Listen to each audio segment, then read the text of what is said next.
right, video number 3 on this review stuff. I figure, especially on a review, better to give you too much than too little. Okay, we're still doing FTC2, or the second fundamental theorem of calculus, and we're still finding dy dx. Now remember, like I said in the previous video, you can say, f of t is equal to tangent t. And so if, dy dx is equal to basically the derivative of this, because this winds up being big F of inverse sine of x minus big F of 0, then the derivative is going to be f of inverse sine of x times the derivative of inverse sine of x, right? Chain rule, okay? Well, if that's the case, okay, then when I plug it in, and this one shouldn't be too difficult on its face, there is, however, a little something that's just, let's call it fun. So I have tangent, and I'm going to switch over to arc sine since I like it better, times 1 over the square root of 1 minus x squared, right? This right here is this portion. Now, you might think that you're done, but you're not, okay? And that's because you have an arc sine of a ratio, and then the tangent of that. That can be simplified, okay? You simply need to let's call it theta, okay? Now, arc sine, if I'm dealing with this theta, you can call it whatever you want. You can call it alpha, you can call it Fred, I don't really care, is opposite over hypotenuse. Now, remember that that is exactly how you got this right here, okay, which is, of course, part of this. But if I need tangent as well, then the tangent of the angle measurement that arc sine of x is actually describing is x over that.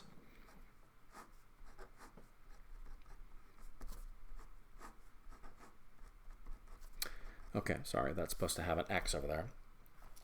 And we can see the fact that there actually is a much more simplified version of than just this. And so let's go this way.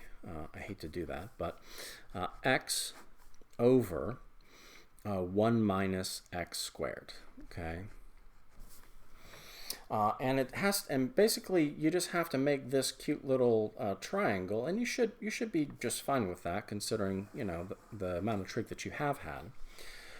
Now this one down here, and we've gone over ones like this before, is different from the rest of them, largely because it doesn't have a constant in there, right? It's going from variable expression to variable expression.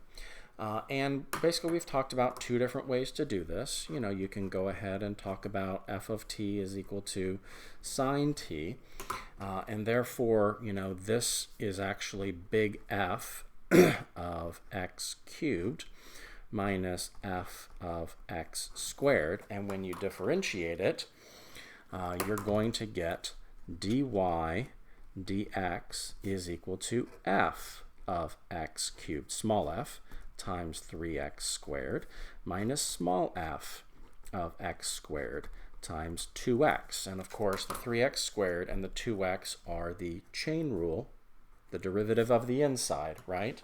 The derivative of the stuff. And then you could simply just basically by function notation deal with the f of x cubed, and you get sine of x cubed times 3x squared minus sine of x squared times 2x, and that right there is your derivative.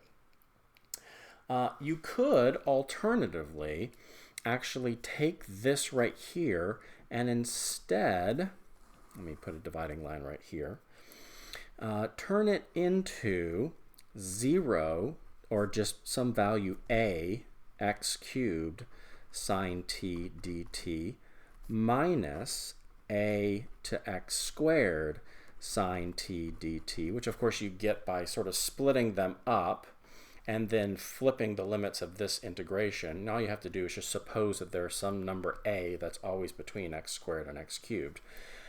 Either way you want to do it, you're going to wind up getting the same thing, because then from here, if I take the derivative, I wind up with sine x cubed times 3x squared minus sine of x squared times 2x, and that is identical to what I got over here. So it's a matter of whether you want to do it procedurally or whether you want to do it with reference to the difference. Either way, it doesn't really matter, okay? Now, let's go ahead and do this. Oh gosh, I was mean back in the day. All right, let's go ahead and take the derivative of this. Notice that the directions ask you to take the derivative, simplify, and then find the second derivative, okay? So what I have here is I have, I'm going to have sine of arctan of 1 over x times the derivative of arctan of 1 over x. Well, let's go ahead and draw the triangle over here that describes that scenario. Arctan, if that is the ratio of opposite over adjacent for whatever angle measurement that that's representing, 1 over x and then x squared plus 1. Okay? So basically, if I get sine of that, I'm going to have opposite over hypotenuse. So I get 1 over 1 plus x squared. And then the derivative of this winds up being 1 plus 1 over x squared. And then the derivative of 1 over x, and of course 1 over x is x to the negative 1. It's negative 1 over x squared. Now this one right here needs a little bit of simplification, right? We're going to go ahead and multiply by x squared over x squared just to simplify it, right? And we'll, so 1 over 1 plus x squared times negative 1 x squared plus 1. And that winds up just being negative 1 over x squared plus 1 squared. Now this is negative x squared plus 1 to the negative 2. And that right there you are capable of taking the second derivative of. Whereas, you know, if you keep this inside it without simplifying it into the, you know, the x's and the constants and whatever, if you don't simplify it down into this, the second derivative winds up being much, much more difficult, which is, of course, the entire reason for me asking the question. Now, let's go ahead and flip on over to the next page. We have two more. Oh, gosh. Ah, there we go. Yeah, it has to be that little, shiny thing that's causing a reflection and causing it to auto adjust on the brightness. This one, we'll go ahead and do both of them since it'll be sort of the third time we've seen this.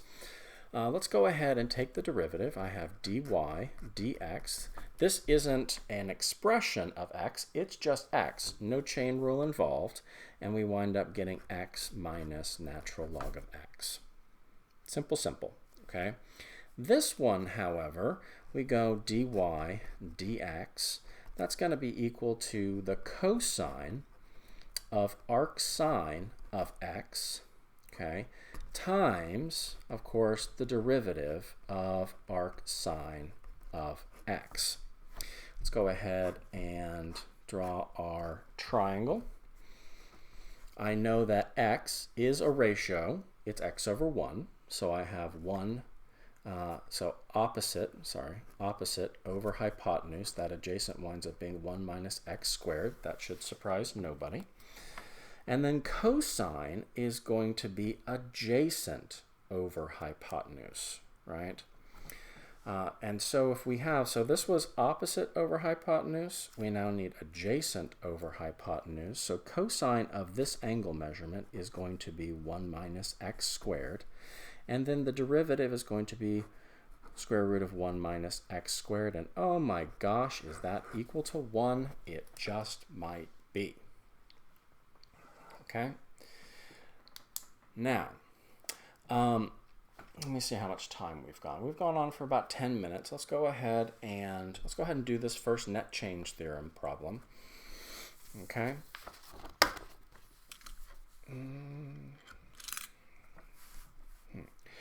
By the way, you could actually take this and actually do the integral, right?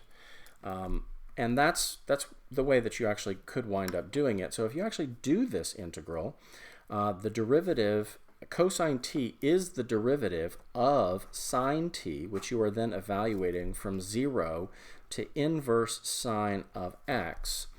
And therefore you have sine of the inverse sine of x minus sine of 0. And now, right there, okay, now you're sort of seeing why the derivative was 1, right? Because this is going to simplify just to x, and then when you take the derivative of x is, of course, just 1. Okay, sorry. Wanted to make that little caveat before we moved on to the net change theorem problem. Okay, this says the velocity function in meters per second is given for a particle moving along a line. Find A, the displacement, meaning the net change in distance, and B, the distance traveled, meaning total distance, by the particle during the given time interval. Now, let's go ahead. Now, basically, if they're different, the only reason they're going to be different is because v of t changes sign within that interval. Okay. Now we need to go ahead and make sure that that is the case, and I will go ahead and show you that it does. So we have 2x squared minus 7x plus 5. Let's go ahead and graph that. And it's going to need to change sign between 1 and 5 over here on the graph. And oh my gosh, it does it at 1, and it does it between what looks like 2 and 3. Okay, now if those are both rational solutions, it means that, of course, this factors. Okay, well, let's actually see if it factors. Let's turn the light back on for me. Let's go ahead and move over here, and let's say 2t squared minus 7t plus 5. Now, it's got, the only way that that is going to factor is with 2t and t. It's the only way, okay? And it's nice the fact that 2 is prime.